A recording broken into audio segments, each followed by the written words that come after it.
가끔 스포츠 이야기나 또 TV 드라마 이야기를 좀 하지요. 자주 하지는 않지만 스포츠 중에서도 어떤 종목을 많이 하나요? 예, 아무래도 아들이 하고 있는 아이스하키겠죠.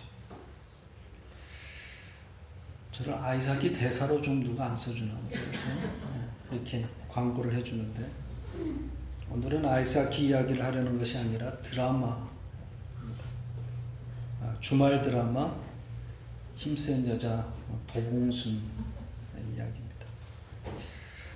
이 드라마에 그 감초 역할을 하고 있는 조폭들이 있습니다. 그 도봉동 재개발 사업을 추진하는 그 사업체에서 고용한 조폭들이 등장하는데, 어느 날 조폭 두목이 속세를 떠나 사찰절로 들어가 버립니다. 도봉순한테 대들었다가 늘씬 두들겨 맞은 후에 일어난 일입니다. 이 두목의 사찰 수행은 드라마의 흐름상 좀 뜨악한 편입니다. 자연스러운 전개는 아닌 듯 싶습니다. 아무튼 조폭 생활을 정리하고 절에서 도를 닦으면서 인생을 고민하는 듯 보입니다. 의미 있는 삶이 무엇인지를 고민하는 거죠. 그러던 그 두목이 어떤 소식을 듣자마자 수행하던 일을 버리고 원래 자기 자리로 돌아가 버립니다. 그 소식이 무엇인지 아십니까? 모르죠. 보셔야 하는 건 구청으로부터 재개발 사업이 허가되었다는 소식입니다. 그러니까 돈이 들어오게 된 거죠. 개발 이익의 20%를 용역비로 받게 되어 있었던 겁니다. 그러니까 희미했던 돈이 눈앞에 확실하게 보이니까 뒤도 돌아보지 아니하고 저를 떠나는 겁니다. 그러니까 돈이 멀어져 갈 때는 인생을 고민하지만 그 돈이 다시 찾아오니까 인생을 고민하던 그 자리를 박차고 바로 돈으로 직진하는 거죠. 우리가 사는 세상과 또 그 세상 속의 우리의 모습을 상징적으로 잘 보여줬다고 생각이 듭니다. 우리가 사는 이 세상을 어떻게 볼 것인가 하는 주제는 정말 중요한 주제입니다. 세상을 보는 눈, 어려운 말로 세계관이라고 합니다.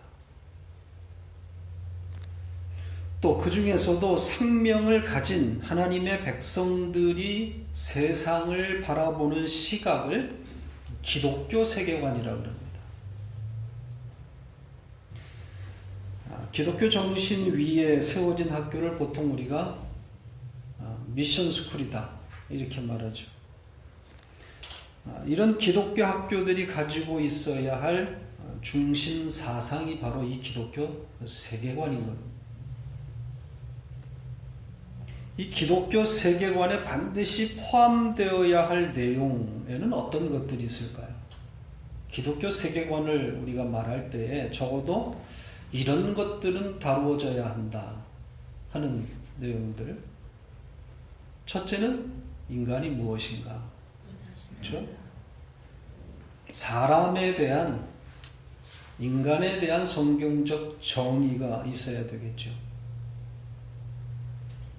그리고 생명에 대한 정의가 있어야 됩니다.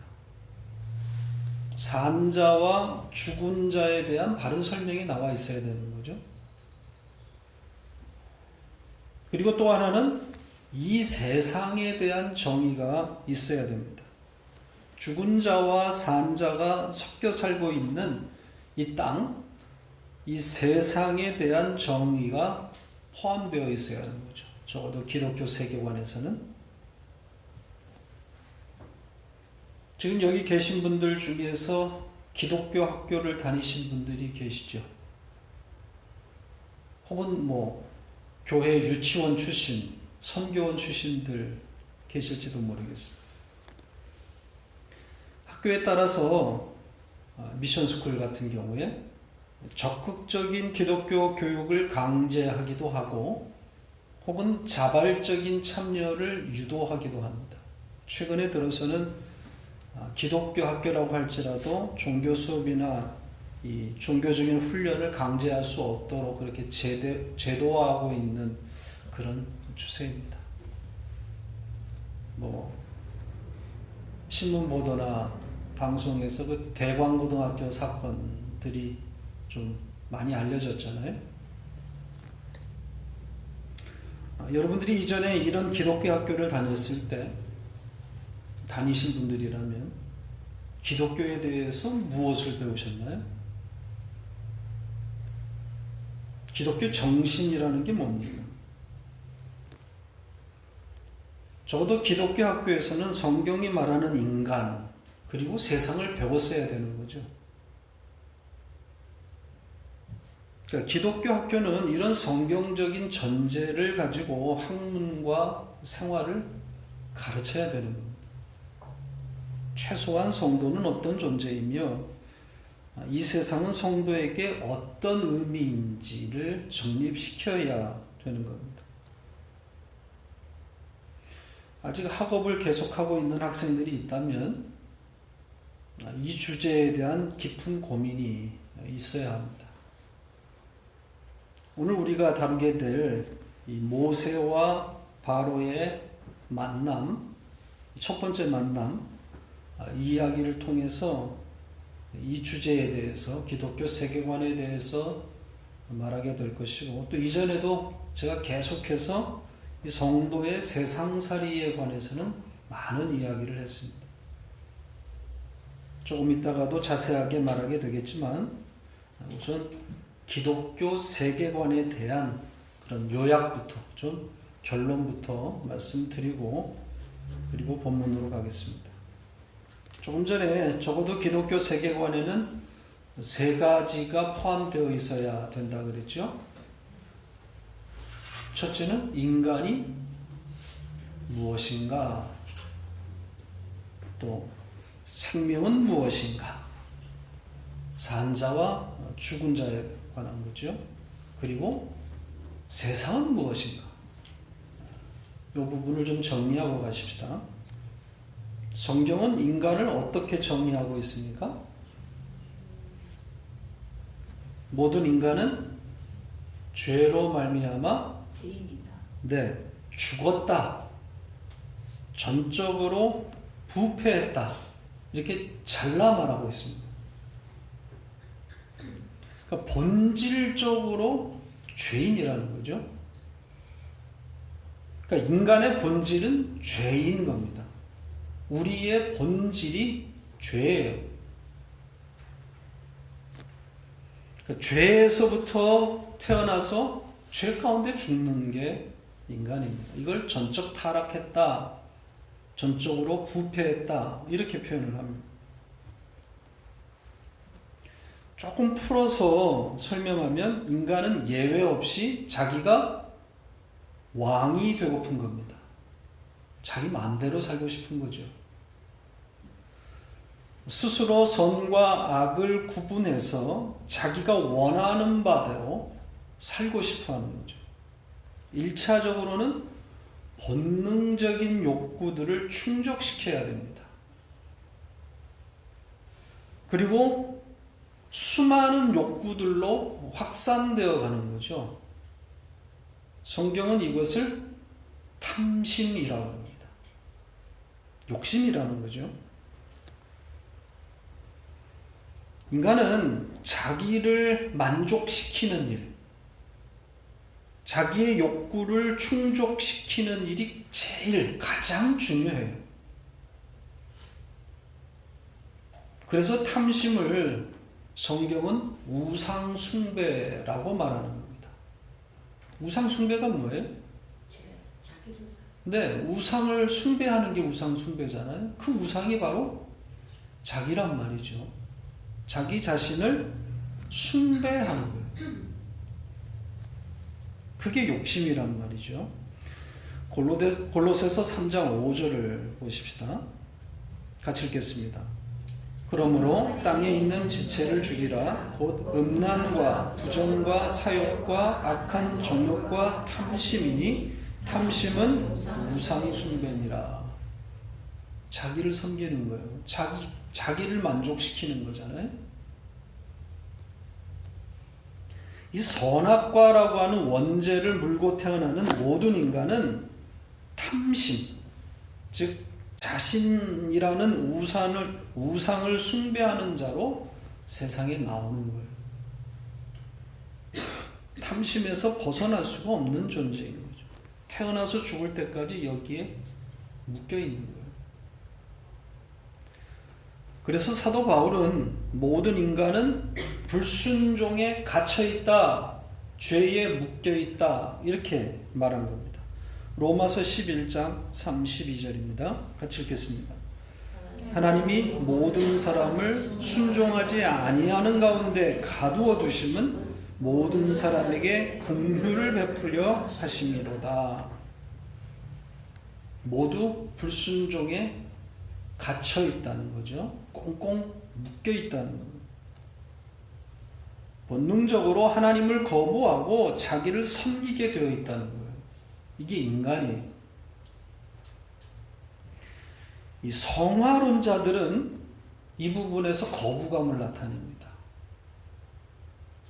그들은 비록 우리가 죄 가운데 태어났다고 할지라도 시간이 흐르면 흐를수록 하나님의 백성은 죄를 이겨내고 죄 짓지 아니하는 자로 발전해 갈 뿐 아니라 최종적으로는 죄 짓지 않는 자리에 도달하게 될 것이다. 이렇게 생각하고 있습니다.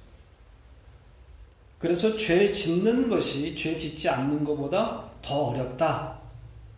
그 자리로 간다. 이렇게 말합니다. 그러나 여기에 이 성화론자들이 말하고 있는 죄는 성경이 말하고 있는 죄가 아니에요. 그건 도덕적이고 윤리적인 이 세상이 말하고 있는 그런 죄예요. 착한 삶인 거죠. 성경이 말하고 있는 죄와는 다른 이야기입니다. 그러니까 죄에 대해서 모르고 있는 거죠. 뭐가 죄인지를 정확하게 모르고 있는 거예요. 죄는, 성경이 말하고 있는 죄는 선악과를 따먹고 눈이 밝아져서 스스로 선악을 구분하여 자기가 선이라고 판단한, 옳다고 생각하는 바를 따르는 상태, 이걸 죄라 그래요. 탐심, 우상 숭배가 죄라니까요. 자기를 섬기는 게 죄란 말이죠. 죄의 본질이 하나님 대신 자기가 왕이 되어 있는 상태가 죄입니다. 윤리 도덕적인 죄는 성도이든 성도가 아니든 불신자이든 시간이 흐르면, 나이가 들면 그 정도와 횟수가 줄어들게 돼 있어요. 꼭 예수를 믿어야 올바르고 착하게 사는 게 아닙니다. 예수 없이도 나이가 들면 철이 나는 거예요. 또 몸도 따라주지 않습니다. 나이가 들면 힘과 정력이 있어야 돌아다니면서 죄를 질 거 아닙니까? 그러니까 그런 걸 죄라고 하지 않아요. 죄는 자기가 주인 되어서 스스로 판단하는 것을 죄라 그럽니다. 그래서 사도 바울 같은 이가 생애 말년에 자기가 죄인들 중에 뭐라 그럽니까? 예, 괴수고 우두머리라 그러잖아요. 바울같이 건강이 열악하고 가족이 없는 사람이 무슨 죄를 짓겠습니까? 안 그래요? 몸이 따라줘야 되고, 그리고 부양해야 되는 가족들이 있어야 뭘 사기도 치고 챙길 거 아니겠습니까? 근데 바울은 종합병원이다라고 별명이 붙을 정도로 열악한 그런 건강에다 가족, 결혼도 안 했으니까 가족도 없어요. 그러니까 윤리 도덕적인 죄를 말하고 있는 게 아니란 말이죠. 자기가 죄인 중에 괴수라고 말하고 있는 것은 그런 얘기를 하고 있는 게 아니에요. 나이가 들어도 자기를 버리지 못하고 자기가 남보다 낫고 더 높은 곳에 이르려고 하는 그 마음을 보고 탄식하고 있는 거란 말이죠.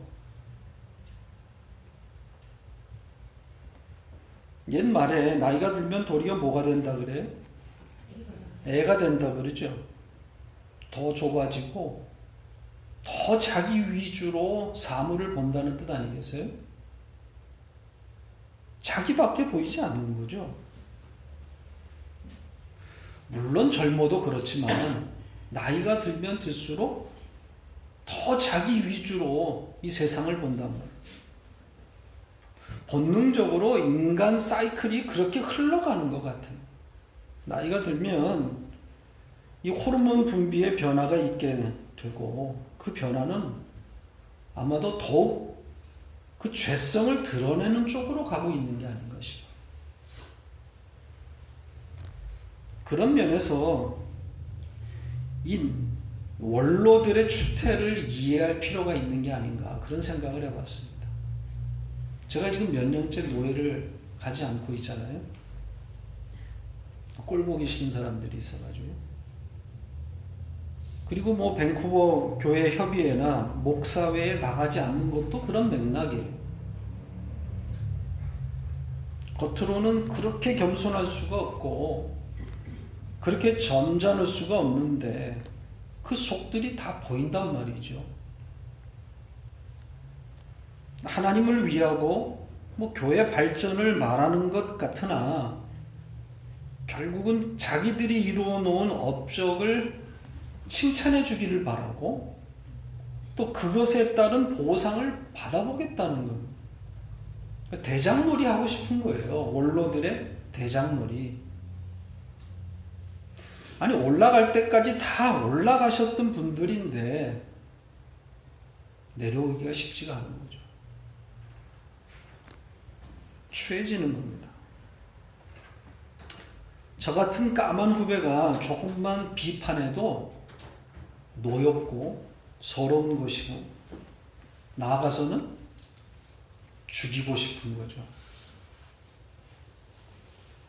그러니까 나이가 들어가면서 일어나게 되는 자연스러운 증상인 것 같아요. 그러니까 이런 생각을 하다 보니까 나도 자신할 수가 없다. 그런 생각이 듭니다. 나도 나이가 들어가면 들어갈수록 저렇게 될 수가 있겠고 나이가 들면 애가 되는 거고 더 죄성이 심화되겠고 그러니까 나이가 먹을수록 어떻게 해야 되겠어요? 더 많이 기도하고 더 말씀을 가까이 두고 살아야 되겠구나 이런 생각을 하게 됩니다. 취해지는 거죠. 취해질 수밖에 없는 거죠. 더 좁아지고 자기밖에 모르는 거예요.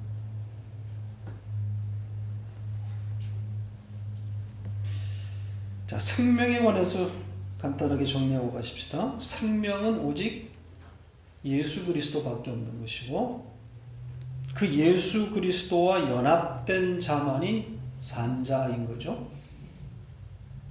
그러니까 이 세상은 언약에 의해서 하나님께서 살리시는 자가 있고 죽은 채로 내버려두는 자가 함께 있는 겁니다.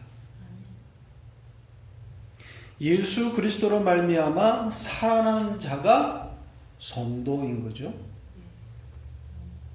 자, 그렇다면 하나님의 관심은 바로 이 살아난 자, 오직 성도에게만 있는 거죠. 하나님의 관심은 자기 백성이에요. 이 말은 자기 백성이 아닌 자, 즉 죽은 자들은 하나님의 관심사 아니다라는 거죠. 하나님은 자기 백성이 아닌 자에 대해서는 관심이 없습니다. 자, 그럼에도 그들의 삶에 개입하시는 이유가 뭡니까? 죽은 자들인데 자기 백성이 아닌 자들의 삶에 개입하시는 이유가 뭐예요? 네, 그것도 결국은 자기 백성을 위한 거죠. 애굽 왕 바로의 삶에 하나님께서 개입하시죠. 오늘 본문에도 나와 있단 말이죠. 모세가 하나님의 명령을 바로에게 옮길 때 하나님께서 어떻게 하시겠다 그래요? 바로의 마음을 완악하게 만들어 버리겠다 그러죠. 그래서 듣지 않게 만들겠다 그래요. 그러니까 모세의 말을 듣고, 이게 하나님의 말씀인데 항복하도록 하시는 것이 아니라 오히려 모세에게 반항하도록 개입하셨다는 거예요.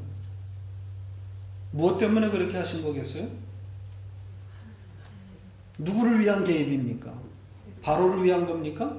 바로를 가르치기 위한 거예요? 아닙니다. 관심 없어요, 하나님 바로에게. 모세와 이스라엘 백성을 위한 거죠. 자기 백성들을 위해서 개입하시는 겁니다. 자, 이 부분은 조금 이따가 더 설명을 드리겠습니다. 아무튼 하나님은 당신의 백성들을 위해서 죽은 자들의 삶에도 개입하십니다. 당신 백성들을 가르치고 훈련하기 위해서 도구로 사용하시는 거죠. 당신 백성들을 위해서는 이 죽은 자들, 내버려둔 자들의 인권도 사실은 없어요. 하나님은 그들의 인권에 관심 없어요. 가나안 정복 때에 하나님께서 여호수아에게 가나안 족속들 어떻게 처리하라 그럽니까? 다 죽여버리라 그러죠. 이렇게 다 미리 말씀을 해주시잖아요. 애들까지. 그 정도가 아니죠. 애벤 여자까지. 그리고 갓난 아이들까지 모조리 죽이라 그럽니다. 이런 잔인무도한 신이 어디 있습니까?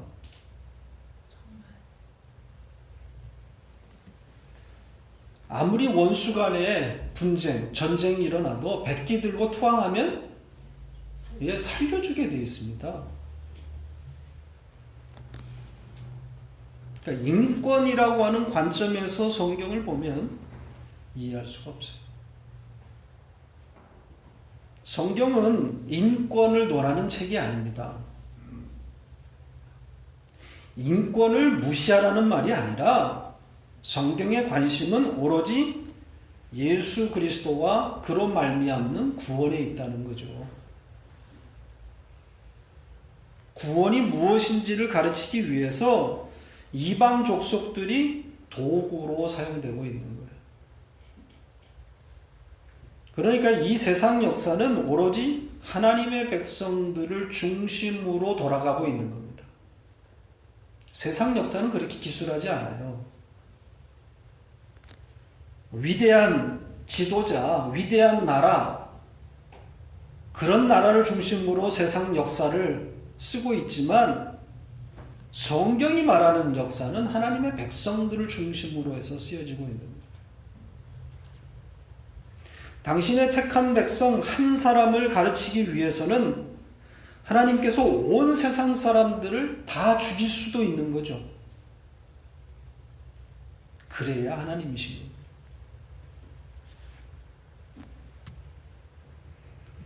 자, 이 정도만 해도 우리의 자긍심이 쑥쑥 올라가지 않겠습니까? 대단한 존재들입니다. 기죽을 일이 없잖아요. 자, 그렇다면 하나님의 백성은 이 세상을 어떤 눈으로 바라봐야 되는 겁니까? 이 세상은 도대체 성도에게 어떤 의미인 거예요? 성도는 이 세상을 양육의 장소로 바라볼 수 있어야 됩니다. 양육이란 받아먹는 거라 그랬죠. 예수 그리스도를 받아먹는 그런 장소로 이해해야 됩니다. 그러니까 이 세상이 존재하는, 이 땅이 존재하는 근본적이고 1차적인 목적은 하나님의 백성에게 예수를 먹이는 장소인 거죠. 성도는 이 세상살이를 통해서 왜 예수 그리스도가 필요한지, 왜 예수 그리스도를 받아 먹어야 하는지, 왜 예수 그리스도만이 만족이고 행복인지를 배우는 겁니다. 자, 좀 도움을 주기 위해서 계시록 12장을 좀 가서 보겠습니다. 제가 아주 많이 여러분들에게 소개하는 그런 구절이죠. 계시록 12장 1절로 6절, 성도의 세상살이에 관한 이야기. 조금 길지만 6절까지 같이 읽겠습니다. 하늘에 큰 이적을 보이니 해를 옷 입은 한 여자가 있는데 그 발 아래에는 달이 있고 그 머리에는 12별의 관을 썼더라. 이 여자가 아이를 베어 해산하게 되매 아파서 애를 쓰며 부르짖더라. 하늘에 또 다른 이적이 보이니 보라, 한 큰 붉은 용이 있어 머리가 7이요 뿔이 10이라. 그 여러 머리에 7 왕관이 있는데 그 꼬리가 하늘의 별 3분의 1을 끌어다가 땅에 던지더라. 용이 해산하려는 여자 앞에서 그가 해산하면 그 아이를 삼키려고 하더니 여자가 아들을 낳으니 이는 장차 철장으로 만국을 다스릴 남자라. 그 아이를 하나님 앞과 그 보좌 앞으로 올려가더라. 그 여자가 광야로 도망하며 거기서 1260일 동안 그를 양육하기 위하여 하나님께서 예비하신 곳이 있더라. 지금 두 이적이 나오죠. 이적은 표적입니다. 세메이온입니다. 상징이라는 거죠. 첫 이적에는 누가 등장합니까?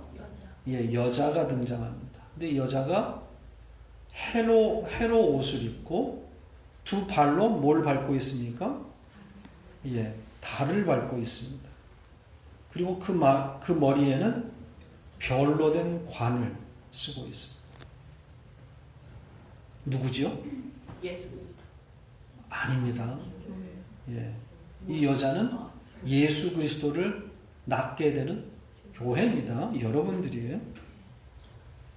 자, 그 여자가 누구를 낳게 되는 겁니까? 산의 아이를 낳습니다. 그래서 그 산의 아이가 예수 그리스도인 거죠. 교회가 예수를 낳는다. 이 의미도 제가 설명을 드렸습니다. 교회의 구원, 하나님의 백성들의 구원을 위해서 예수 그리스도가 오셔야 한다는 것을 이런 그림으로 지금 표현하고 있는 겁니다. 교회가 예수를 낳는다. 네, 나중에 이전에 했던 설교를 한번 계시록 설교를 좀 들으시면 좋을 것 같아요. 아무튼 여기에 이 여자가 낳는 아이는 예수 그리스도입니다. 그런데 두 번째 표적에서 한 붉은 용이 등장을 하고 있죠. 이 붉은 용은 누구겠어요? 마귀입니다. 그 마귀가 뭘 기다리고 있어요? 여자가 그 아이를 낳기만을 기다리고 있습니다. 왜요? 삼키려고 한다고 그러죠. 삼켰나요? 삼키지는 못하죠. 이거 뭘 이야기하는 거예요? 예수 그리스도의 죽음을 말하는 겁니다. 십자가를 이야기하는 거죠. 그러니까 예수를 죽이기는 했지만 삼키지는 못한 거다. 이 삼키지 못했다고 하는 것은 예수를 마귀가 십자가에 죽여서 승리하는 듯 했지만 그 십자가가 오히려 마귀의 영원한 패배가 되는 거죠. 그런 의미에서 이 삼키지 못했다, 삼킨다라는 표현이 등장을 하는 거예요. 자, 그런데 그 아이는 하늘로 올라갔고 이제 그 아이를 낳은 여자만 이 땅에 있는 거죠. 어디로 도망갑니까? 광야로 도망갑니다. 거기서 얼마 동안 있어요? 1260일, 3년 반이죠. 성도의 전 인생, 세상살이라고 그랬습니다. 그 1260일 동안 그 도망간 그 광야에서 뭘 하게 되는 거예요? 여기 이제 양육이라는 말이 나와요. 양육이라고 번역했지만 사실은 무슨 뜻이라고 그랬어요? 양육, 먹는다라는 거예요. 먹는 거예요. 그러니까 성도는 이 땅에서 평생 먹는 거예요. 뭘 먹는 거예요? 네, 생명의 양식인 예수 그리스도를 받아 먹는 거예요. 하나님께서 마련하신 그 양식을 받아 먹는 거란 말이죠. 그러니까 이스라엘 백성들이 광야에서 만나를 받아 먹은 거하고 똑같은 그런 그림이에요. 그러니까 성도는 이 세상에서 전 인생을 통해서 하나님께서 예비하신 그 음식, 예수 그리스도를 받아 먹는 겁니다. 그러니까 예수 그리스도를 배우게 된다는 거예요. 왜 예수 그리스도인지, 왜 예수 그리스도만을 붙들어야 하는지를 배우게 되는 거란 말이죠. 따라서 이 세상은 성도에게 있어서 예수를 배우게 되는 양육의 장소인 겁니다. 예수를 배우기 위해서 이 세상이 창조된 거예요. 하나님이 이 세상에서 우리더러 무엇을 해서 성과물을 내놓으라고 만들어 놓으신 것이 아닙니다. 오히려 그 반대라고 생각하셔야 돼요. 세상은 그럴 가치를 지니고 있지 않아요. 우리가 전 인생을 다 바쳐서 고쳐내고 다듬어야 할 만큼의 가치가 있지 않아요. 이 세상.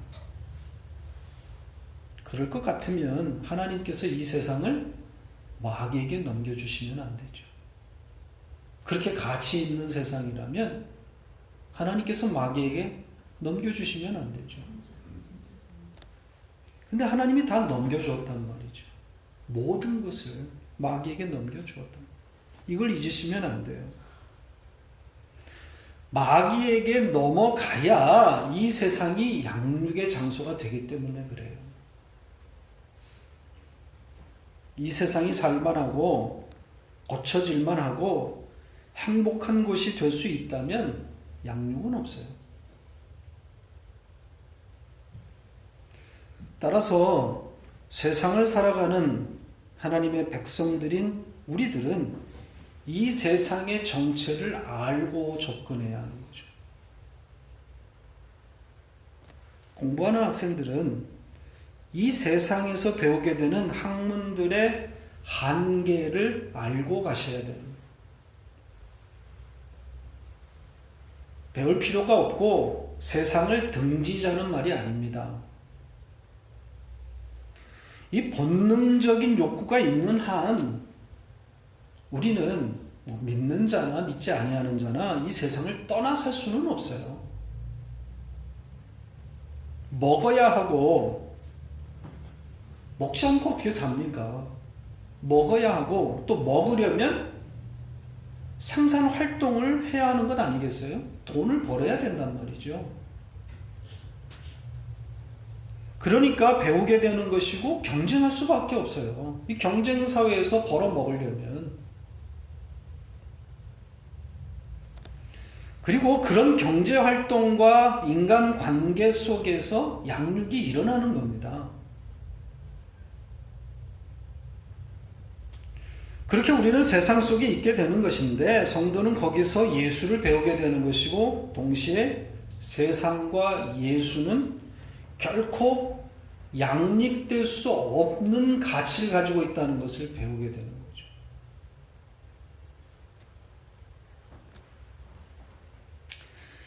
이 출애굽기 7장에서 이제 모세가 드디어 바로를 대면하게 되는데 그 첫 대면의 장면에서 어떤 이야기가 지금 등장하고 있습니까?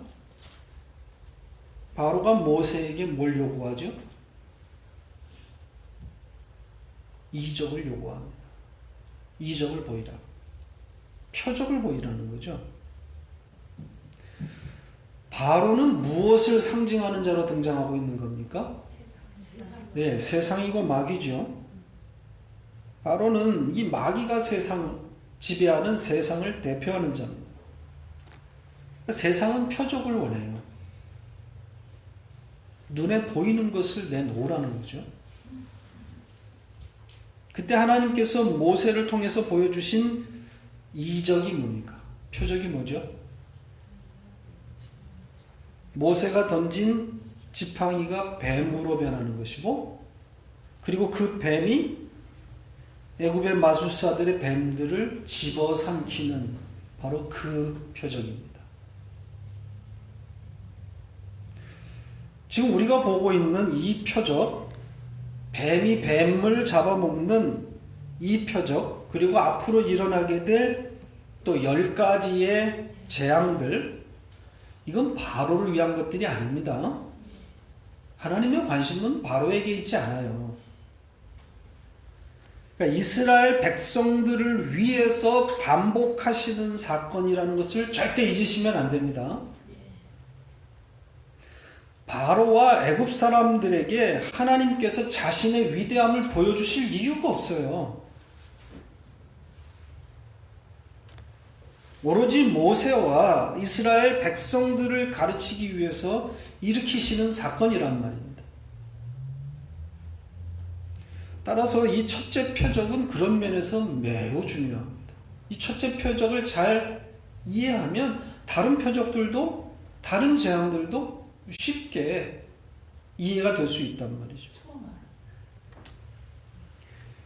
이 모세의 지팡이가 애굽의 지팡이, 그러니까 모세의 뱀이 애굽의 뱀을 삼키는 것이 잘 이해되면 사실 성경 전체의 흐름을 다 이해하는 것과 같은 효과가 있습니다. 그만큼 중요해요. 두 뱀의 싸움입니다. 모세의 뱀과 바로의 뱀이 전쟁하는 거예요. 이 전쟁을 하나님은 이스라엘에게 가르치고 싶었던 거예요. 이게 세상이라는 거거든요. 성경에서 가장 많이 언급되는 동물이 뭔 줄 아십니까? 뱀일 것 같죠? 네, 양입니다. 사실은 어린 양, 램. 이 케베스라고 하는 이 어린 양, 구약에만 107번이 나옵니다. 그리고 이 뱀, 나카시, 이게 31번 등장합니다. 그리고 나오는 것이 소예요.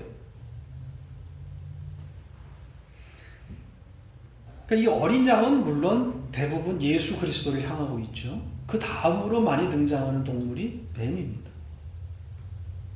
그런데 이 뱀에 대한 기록들 중에 오늘 본문의 이 모세의 뱀과 그 맥락을 같이 하고 있는 내용이 한 군데 있어요. 뭐겠어요? 광야의 놋뱀 사건입니다. 그렇죠? 민수기 21장에 등장하는 뱀입니다.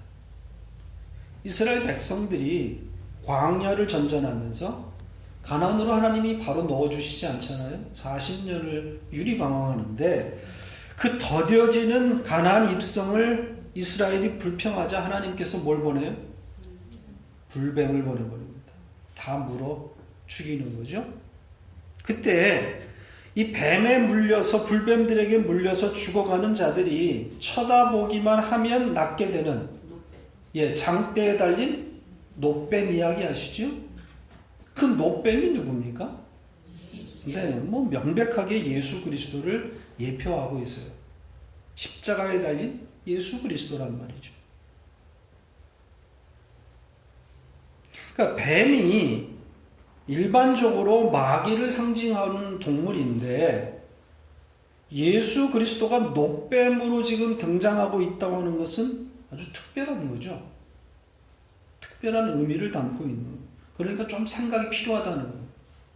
왜 예수가 놋뱀으로 등장하냐는 거예요. 그러니까 예수가 뱀으로 상징되는 것은 결국 뭐와 연결해서 생각하라는 거예요? 죄. 그렇죠? 뱀은 죄란 말이죠. 그러니까 예수가 뭐가 된다는 거예요? 죄인이 된다는 거죠.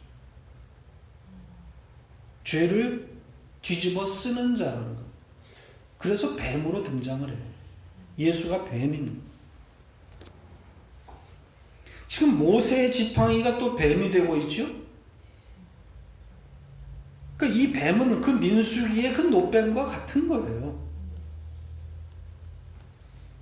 바로 그 모세의 뱀, 이것이 바로의 뱀을 삼키는 겁니다. 바로의 뱀은 이 세상이고 죄이고, 그리고 그 세상은 곧 죄인인 우리를 포함하고 있는 거예요. 그러니까 모세의 뱀은 예수 그리스도라고 한다면 바로의 뱀은 곧 누구예요? 나인 거죠. 물론 바로도 죄인이에요. 그러나 하나님의 관심은 바로에게 있지 않아요. 하나님이 바로를 죽이는 것은 관심이 전혀 없어요. 지금 바로에게 무엇을 가르치고 있는 것이 아닙니다. 당신의 백성들을 가르치고 있는 거라 그랬잖아요. 그러니까 바로의 뱀을 모세의 뱀이 삼켰다고 하는 것은 예수가 바로 우리를 삼키는 거란 말이죠. 그러니까 하나님께서 바로와 전쟁하시는 것이 아니라 누구와 전쟁하고 있는 거예요? 나와. 네, 우리와 전쟁하시는 거예요. 우리를 죽이시겠다는 거예요. 바로를 죽이는 것은 하나님의 관심사가 아니에요. 당신의 백성들을 이렇게 죽이시겠다는 것을 이 그림을 통해서 지금 가르치시는 거예요. 하나님은 당신의 백성들을 죽이기 위해서 찾아오신 거예요. 그러니까 바로와 지금 애굽에서 일어나게 되는 이 재앙들은 하나님의 그 세상에 대한 심판을 말하는 게 아니에요. 우리가 보통 일반적으로 이렇게 읽잖아요.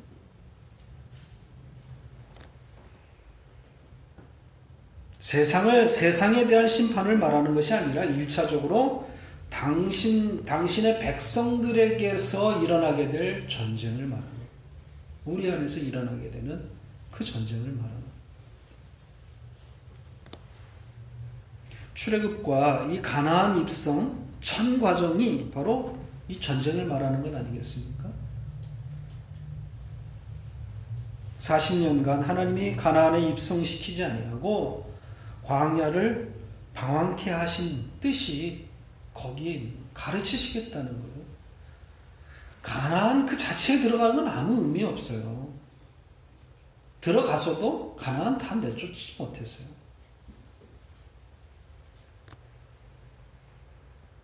하나님은 이스라엘 백성들 그 안에 있는, 자기들 안에 있는 그 뱀을 죽이시는 거예요. 너희들이 얼마나 지독한 죄인인지 그걸 드러내시겠다는 거죠. 하나님은 당신의 백성이 아닌 자들과는 싸우지 않아요. 왜냐하면 그들에게 가르칠 것이 없기 때문에 그래요. 못 알아들어요. 생명이 있는 자들만 알아듣게 되는 것이고 그들에게만 전쟁하시는 거예요. 그러니까 우리의 세상살이 전 기간을 통해서 우리 안에 있는, 내 안에 있는 그 바로의 뱀을 모세의 뱀이 잡아먹는 거예요. 지금 우리 가운데서 일어나고 있는 일들이 바로 이거란 말이죠. 내 안에 있는 바로의 뱀이 그렇게 죽어가고 있다.